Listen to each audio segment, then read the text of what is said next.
Hello नमस्कार दोस्तों। आप पढ़ रहे हैं MP board class 12 general English, जिसमें आज हम पढ़ेंगे लेसन 4 वंडरफुल वर्ल्ड पोयम जो है इसके महत्वपूर्ण क्वेश्चन आंसर। तो सबसे पहले हम समझ लेते हैं कि इस पोयम में क्या बताया गया। देखिए, वंडरफुल वर्ल्ड का मतलब होता है अद्भुत संसार। तो इसमें जो है संसार के बारे में बताया गया और मूल रूप से इसमें पृथ्वी के बारे में चर्चा की गई है। तो यहाँ पे कवि कहता है कि पृथ्वी हमारी बहुत ही सुंदर है। यदि इसे अंतरिक्ष से देखा जाए तो ऐसा लगता है कि इस पृथ्वी पर केवल दो ही चीजें हैं, एक तो हरियाली और एक समुद्रों का पानी। तो ऐसा लगता है कि जो हरियाली है धरती पर और समुद्रों का पानी है वह पृथ्वी की एक पोशाक बन गया हो, मतलब एक ड्रेस बन गया हो, ऐसा लगता है। और पृथ्वी पर जो है बहुत सारे प्राणी हैं, लेकिन उनमें से कवि कहता है कि मानव जो है ईश्वर की बहुत महान रचना है, क्योंकि मानव के पास दिमाग होता है, हर चीज होता है। मानव ही केवल एक ऐसा जीव है जो दूसरे जानवरों से प्रेम कर सकता है, हर चीज सोच विचार करके कर सकता है। तो इस प्रकार से मानव जो है एक महान रचना है जो पृथ्वी पर, और जो है हमारी पृथ्वी इतनी ज्यादा महान है, कवि कहता है कि उसे कवि ने एक मित्र की तरह बता दिया है। कवि ने बताया पृथ्वी हमारे एक मित्र की तरह है जो हमारी आवश्यकताओं को पूरा करती जा रही है। कैसे करती जा रही है? एक तो हमें जीवित रहने के लिए देखिए भोजन और जल भी दे देती है, साथ ही साथ आप पृथ्वी पे घर बना लेते हैं, बड़े बड़े गार्डन बने होते हैं, बड़ी बड़ी सिटीज बनी होती हैं। तो पृथ्वी इतनी ज्यादा महान है कि कवि जो है पृथ्वी की जब महानता का विचार उसके अंदर आता है कवि के अंदर, तो कवि बिल्कुल कांप जाता है। तो इस प्रकार से इस पूरी पोयम में जो है पृथ्वी बहुत सुंदर है, बहुत महान है, इसके बारे में बताया गया है।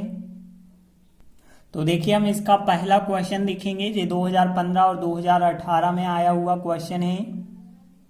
तो देखिए क्वेश्चन क्या है, what is the attire of the earth. Attire होती है पोशाक, क्या है पोशाक, ऑफ मतलब की और अर्थ मतलब पृथ्वी। तो पृथ्वी की पोशाक क्या है? तो देखिए, हमने आपको बताया था कि जो धरती पर हरियाली है, समुद्रों का पानी है, कवि इनको क्या कहता है, यह पृथ्वी की पोशाक की तरह है। तो देखिए आंसर में भी बिल्कुल यही बताया गया है कि कवि जो है किस चीज को पृथ्वी की पोशाक कहता है। तो आंसर भी बताया गया, पृथ्वी की पोशाक धरती पर जो हरियाली है और समुद्रों का पानी है उसे कहा गया है। तो देखिए इस लाइन को हम कैसे ट्रांसलेट करेंगे। सबसे पहले कठिन वर्ड देख लेते हैं। तो यहाँ पे अब ध्यान देना, देखिए हरियाली के लिए यदि हम बात करें तो हरियाली का मतलब होता, देखिए ग्रीन शब्द तो आप लोगों ने पढ़ा होगा, ग्रीन मतलब होता है हरा। यदि इसमें RY और जोड़ दिया जाए तो ग्रीनरी का मतलब होता है हरियाली। और आपको पता होगा पानी मतलब वाटर होता है। समुद्र के लिए जो वर्ड होता है सी, सी मतलब समुद्र, लेकिन बहुवचन सीज का है, सीज मतलब समुद्रों की बात हो गई। अब देखिए यहाँ पृथ्वी और यहाँ धरती दोनों अलग अलग चीजें हैं। यहाँ धरती का मतलब है भूमि, क्योंकि भूमि पर हरियाली होती है। पृथ्वी तो बहुत सारी होती है, बहुत बड़ी होती है, जिसमें जल थल सब चीजें होती हैं, वायुमंडल होता है, सब चीजें होती हैं। लेकिन धरती का मतलब भूमि से है, तो धरती के लिए हम क्या कहते हैं, लैंड कहते हैं। तो देखिए एक वर्ड आपको लैंड याद रखना है धरती के लिए, तो धरती के लिए लैंड। और फिर सीज मतलब समुद्रों की बात हो गई, और हरियाली मतलब ग्रीनरी हो गया। तो देखिए यहाँ पे पूरा वाक्य का है, एक सामान्य सा प्रेजेंट है कि पृथ्वी की पोशाक धरती पर हरियाली और समुद्रों का पानी है। तो यहाँ पे ये जो है सामान्य प्रेजेंट है, सब्जेक्ट के बाद आप SMR लगा के जो है ऑब्जेक्ट लिखेंगे तो आपका वाक्य जो है बन जाएगा। तो देखिए पृथ्वी की पोशाक होगा यहाँ सब्जेक्ट। अब पृथ्वी की पोशाक के हिसाब से सहायक क्रिया कौन सी लगानी है, इज, क्योंकि क्वेश्चन में भी इज लगी थी। तो देखिए पृथ्वी की पोशाक जे लिखा है, the attire of the earth, तो the attire of the earth is सहायक क्रिया हो गई। फिर यहाँ पे लिखेंगे आप water of seas and greenery on the land. The land मतलब भूमि की बात हो गई। तो यहाँ पे देखिए आंसर क्या बना है, द एटायर ऑफ द अर्थ पृथ्वी की पोशाक, इज मतलब है, और फिर वाटर ऑफ सीज मतलब समुद्रों का पानी, and greenery on the land. तो देखिए इस प्रकार से आपका आंसर बना होगा, the attire of the earth is water of seas and greenery on the land. इसके बाद देखते हैं दूसरा क्वेश्चन है, यह देखिए भले ही एक भी बार नहीं आया लेकिन कम आईएमपी है लेकिन फिर भी आ सकता है। तो देखिए दूसरा क्वेश्चन है व्हाट मेक्स। देखिए व्हाट के साथ जब भी मेक्स आता है तो उसका मतलब होता है किस कारण। व्हाट के साथ मेड भी आ जाए तो भी उसका मतलब होता है किस कारण। तो किस कारण द पोएट मतलब कवि, और ट्रेम्बल, ट्रेम्बल मतलब होता है कांपना। तो यहाँ पे किस कारण कवि कांप जाता है या कांपने लगता है। तो देखिए हमने आपको बताया था पृथ्वी की महानता का विचार जब कवि के अंदर आता है तो वह कांपने लगता है। तो देखिए आंसर में भी बिल्कुल यही बताया गया कि पृथ्वी की महानता के विचार के कारण कवि कांपने लगता है।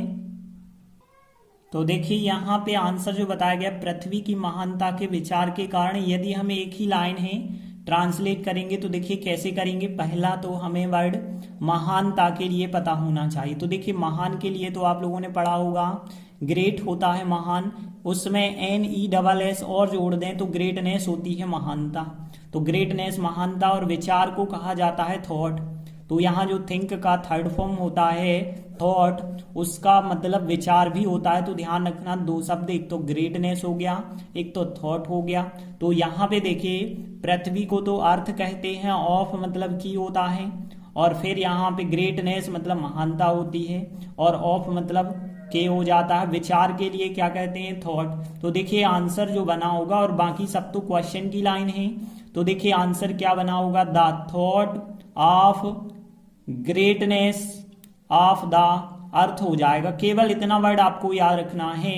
तो इस व्हाट के स्थान पे आपको इतना शब्द लिखना है the thought of greatness of the अर्थ, और बाकी बचा हुआ sentence makes the poet tremble, इतना पूरा आपको लिखना होगा। तो यह आपका आंसर बन जाएगा। तो व्हाट के स्थान पे the thought of greatness of the अर्थ, फिर मेक्स द पोएट ट्रेम्बल। तो देखिए इस प्रकार से आंसर होगा the thought of greatness of the earth makes the poet tremble. इसके बाद देखेंगे हम अगला क्वेश्चन, आईएमपी है, बहुत ज्यादा आईएमपी से हम कहेंगे क्योंकि 2010, 2012, 2014, 2019 में आया हुआ क्वेश्चन है। तो देखिए क्वेश्चन पहले हम समझ लेते हैं। व्हाट मेक्स, फिर आ गया व्हाट मेक्स का मतलब किस कारण। किस कारण द पोएट थिंक कवि सोचता है कि, दैट मतलब कि मैन इज गॉड्स ग्रेटेस्ट मतलब सबसे ज्यादा महान, और क्रिएशन होती है रचना। तो यहाँ पे किस कारण कवि सोचता है कि मानव ईश्वर की महानतम रचना है। तो ऐसा क्या कारण है कि कवि कह रहा था कि मानव बहुत ही महान प्राणी है पृथ्वी पर। तो देखिए हमने आपको बताया था क्योंकि वही केवल एकमात्र जीव था जो प्रेम कर सकता था, विचार कर सकता था, इस वजह से कवि ने महानतम प्राणी कहा था। तो देखिए आंसर में बताया गया कवि सोचता है कि मनुष्य ईश्वर की महानतम रचना है क्योंकि वह ही केवल एकमात्र जीव है, एकमात्र प्राणी है कह सकते हैं, जो प्रेम कर सकता है और विचार कर सकता है। यहाँ पे प्रेम कर सकता है मतलब दूसरे जानवरों से, और सोच विचार कर सकता है को कहा गया है केवल विचार कर सकता है। तो देखिए इन तीन लाइनों को हम कैसे ट्रांसलेट करेंगे। तो यहाँ पे ध्यान देना, केवल एकमात्र जीव के लिए क्या कहते हैं। तो यहाँ पे ध्यान देना the only one. The only one का मतलब है केवल एकमात्र प्राणी या केवल एकमात्र जीव। देखिए ओनली के साथ जनरली द लगता है इस वजह से, वरना ओनली वन का ही मतलब है केवल एकमात्र जीव, लेकिन द लगाते ही है इसके साथ। तो द ओनली वन मतलब केवल एकमात्र जीव। और फिर यहाँ पे प्रेम करना आपको लव पता होगा, और थिंक मतलब विचार करना या सोचना भी पता होगा। तो देखिए अब हम पहली लाइन यदि देखें तो पहली लाइन तो पूरी क्वेश्चन की ही होगी। तो यहां से आप लास्ट तक, तो देखिए यहाँ लास्ट तक जो है आपको पूरा क्वेश्चन लिखना होगा, और लास्ट में फिर लिखना होगा बिकॉज मतलब क्योंकि। लेकिन थोड़ी सी एक चीज और आप ध्यान देना, यहाँ पे थिंक में अब एस जोड़ना पड़ेगा क्योंकि अब तो क्वेश्चन वर्ड हट चुके हैं। तो द पोएट थिंग्स हो जाएगा, that man is God's greatest creation होगा यहाँ तक। फिर आपको बिकॉज लिखना पड़ेगा क्योंकि। अब देखिए अगली लाइन यदि हम देखें तो वह ही केवल एकमात्र जीव है, एक प्रेजेंट का वाक्य है और वो भी नॉर्मल प्रेजेंट, तो ही होगा। और फिर इज यहाँ पे सहायक क्रिया होगी, तो ही इज द ओनली वन। जो हमने यहाँ पे बताया द ओनली वन, केवल एकमात्र जीव, तो ही इज द ओनली वन। और फिर यहाँ पे जो प्रेम कर सकता है, तो देखिए हु मतलब होता है जो, ध्यान रखना कौन भी होता है हु, और यहाँ पे जो के लिए भी होता है। और फिर यदि हम बात करें सकता है मतलब होता है कैन, और फिर प्रेम करना जो होता है लव, और थिंक मतलब होता है विचार करना। तो देखिए यहाँ पे यदि हम बात करें तो देखिए कैन वाला सेंटेंस है, हमें पता है सब्जेक्ट होता है कैन होता है, फर्स्ट फॉर्म होता है। तो देखिए यहाँ वाक्य में दो जगह जरूर सकता है आ रहा, लेकिन हम एक बार ही लिखेंगे क्योंकि सब्जेक्ट एक बार ही हम लिखना चाह रहे हैं। तो हु हो जाएगा, हु कैन जो सकता है और क्या कर सकता है, इतनी चीज कर सकता है, मतलब लव एंड थिंक। तो यहाँ पे who can love and think हो जाएगा इस लाइन का मतलब, और यहाँ he is the only one हो जाएगा। तो देखिए पूरा आंसर सरल है, the poet thinks that man is God's greatest creation, because मतलब क्योंकि he is the only one, और who can love and think हो जाएगा। तो देखिए इस प्रकार से आपका आंसर बन जाएगा, the poet thinks that man is God's greatest creation. और यहाँ पे आप बिकॉज भी आप लिख लेना, यहाँ पे बिकॉज मतलब क्योंकि, और फिर इसके बाद देखिए ही इज द ओनली वन, वह केवल एकमात्र जीव है, फिर who can love and think.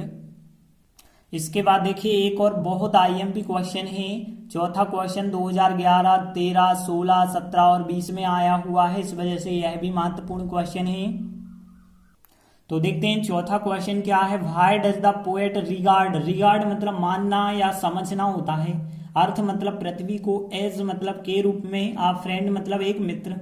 तो यहाँ पे क्यों कवि समझता है पृथ्वी को एक मित्र के रूप में, तो यहाँ पे कह सकते हैं कवि पृथ्वी को एक मित्र के रूप में क्यों मानता है, ऐसा क्या कारण था। तो हमने बताया था क्योंकि पृथ्वी मानव की आवश्यकताएं पूरा करती हुए जीवित रहने के लिए जो है भोजन जल उपलब्ध कराती है पृथ्वी, और उसके ऊपर हम निवास करते हैं, बगीचे बना लेते हैं, घर बना लेते हैं, मतलब शहर बन जाते हैं बड़े बड़े। तो देखिए यहाँ पे बताया गया है कि कवि पृथ्वी को मित्र के रूप में इसलिए मानता है क्योंकि वह जीवित रहने के लिए भोजन और जल हमें उपलब्ध कराती है, इसके साथ साथ अपने ऊपर शहरों और बगीचों को बनने की अनुमति देती है। तो यहाँ पे यदि हम बात करें कि 3 लाइनें हैं, तो इनको ट्रांसलेट करने के लिए हमें मीनिंग पता होनी चाहिए। तो देखिए जीवित रहना या रहना जो होता है वो होता है लिव, ये तो आपको पता होगा लिव वर्ड। यहाँ भोजन फूड पता है आपको, और फिर उपलब्ध कराना भी पता होगा, प्रोवाइड कहलाता है उपलब्ध कराना, तो प्रोवाइड याद रखेंगे। और इसके साथ साथ ये तो हमने वर्ड जो है लेसन 1 में पढ़ा था, एज वेल एज मतलब इसके साथ साथ, तो एज वेल एज का मतलब होता है के साथ साथ या इसके साथ। और फिर यदि हम बात करें अनुमति देना, तो यहाँ पे एक वर्ड सुना होगा परमिट, परमिट का मतलब होता है अनुमति देना, तो यहाँ परमिट शब्द लिखा गया है। अब देखिए यहाँ पे बनने की, देखिए बगीचा बनते हैं, बगीचों को उगाया जाता है, तो बगीचों का जो बनना होगा वो गिरो कहलाएगा, तो यहाँ पे आप गिरो वर्ड याद रखेंगे, और बाकी सब वर्ड सरल हैं। तो देखिए यहाँ एज वेल एज इसके साथ साथ, और फिर गिरो मतलब यहाँ पे बनने की, क्योंकि बगीचा जो है बनते हैं मतलब उगते हैं कह सकते हैं। और अनुमति देना मतलब क्या हो जाएगा, परमिट हो जाएगा, प्रोवाइड उपलब्ध कराना हो जाएगा, और लिव मतलब जीवित रहना। तो अब देखते हैं हम इन लाइनों का ट्रांसलेट करते हैं। तो देखिए पहली लाइन तो बिल्कुल क्वेश्चन की ही होगी, तो यहाँ बिल्कुल आपको क्वेश्चन की ही पहली लाइन लिखनी है, लेकिन डज यहाँ पे हट रहा है, तो यहाँ रिगार्ड्स हो जाएगा, the poet regards earth as a friend, और यहाँ पे फिर आप लिख दोगे लास्ट में बिकॉज मतलब क्योंकि। तो यहाँ पहली लाइन हो गई क्वेश्चन की, the poet regards earth as a friend because मतलब क्योंकि, वह मतलब यहाँ पे पृथ्वी की बात हो रही है, तो पृथ्वी ही सी कैटेगरी में तो है नहीं, तो इट लिखना होगा, तो इट, और जीवित रहना मतलब होता है लिव, और यहाँ पे के लिए मतलब टू, तो टू लिव हम कह सकते हैं, टू लिव मतलब जीवित रहने के लिए, और फूड मतलब भोजन, and water food and water हो जाएगा, और अस मतलब हमें उपलब्ध कराना मतलब प्रोवाइड हो जाएगा। तो देखिए यहाँ पे वाक्य है present simple, present simple, it है सब्जेक्ट, तो इट के हिसाब से तो एस वाला फॉर्म आएगा प्लस ऑब्जेक्ट होगा, तो यहाँ पे इट प्रोवाइड्स होगा, प्रोवाइड में एस जोड़ना होगा, तो प्रोवाइड्स होगा, इट प्रोवाइड्स अस मतलब यह हमें उपलब्ध कराती है, फूड एंड वाटर उपलब्ध कराती है, और टू लिव मतलब जीवित रहने के लिए। और इसके बाद देखिए अगली लाइन की यदि हम बात करें तो यहाँ पे देखिए इसके साथ साथ मतलब एज वेल एज, इसके साथ साथ। अब देखिए यहाँ भी प्रेजेंट सिंपल है तो परमिट में एस जोड़ना होगा, तो परमिट्स इसके साथ साथ अनुमति देती है, मतलब परमिट्स। और यहाँ पे परमिट्स अनुमति देती है, किस चीज की अनुमति देती है, ये चीज आपको लिखनी होगी। तो यहाँ सिटीज एंड गार्डन्स को अनुमति देती है, और किस चीज की, बनने की मतलब यहाँ पे ग्रो करने की, तो टू ग्रो लिखेंगे। ठीक है ना, क्रिया के साथ जो है ऑफ वर्ड नहीं लिखा जा सकता, ऑफ ग्रो नहीं आप कह सकते, टू ग्रो कहना होगा। तो एज वेल एज इसके साथ साथ परमिट्स मतलब अनुमति देती है, और किसे अनुमति देती है, सिटीज एंड गार्डन्स को अनुमति देती है, और टू ग्रो मतलब बनने की, और अपने ऊपर मतलब पृथ्वी के ऊपर। तो यहाँ ऊपर के लिए ऑन कहते हैं तो ऑन, और पृथ्वी के लिए क्या कहेंगे, इट, तो ऑन, और फिर हो जाएगा इट मतलब अपने ऊपर। तो इस प्रकार से ट्रांसलेट तीनों लाइनों का हो गया है। पहली लाइन क्या है, the poet regards earth as a friend because मतलब क्योंकि, और इट मतलब वह मतलब पृथ्वी, तो it provides us food and water to live as well as, इसके साथ साथ परमिट्स अनुमति देती है cities and gardens to grow on it. तो इस प्रकार से आपका आंसर बन जाएगा the poet regards earth as a friend because, यहाँ पे जोड़ा था, फिर it provides us food and water to live as well as permits cities and gardens to grow on it. तो देखिए इस प्रकार से हमने लेसन 4 में 4 महत्वपूर्ण इंपॉर्टेंट क्वेश्चन किए हैं। तो केवल 4 ही इसके क्वेश्चन इंपॉर्टेंट हैं, इन चारों को आप अच्छे से कर लें। तो यहाँ ज्यादातर हम तीसरा और चौथा की बात करेंगे, इनमें से ही हर साल एक ना एक क्वेश्चन बनता है। तो इन क्वेश्चनों को एक दो बार अच्छे से आप रिवाइज कर लें तो आराम से यह क्वेश्चन आंसर आपको याद हो जाएंगे। आगे के वीडियो में हम आगे का अध्याय करेंगे, तब तक के लिए धन्यवाद।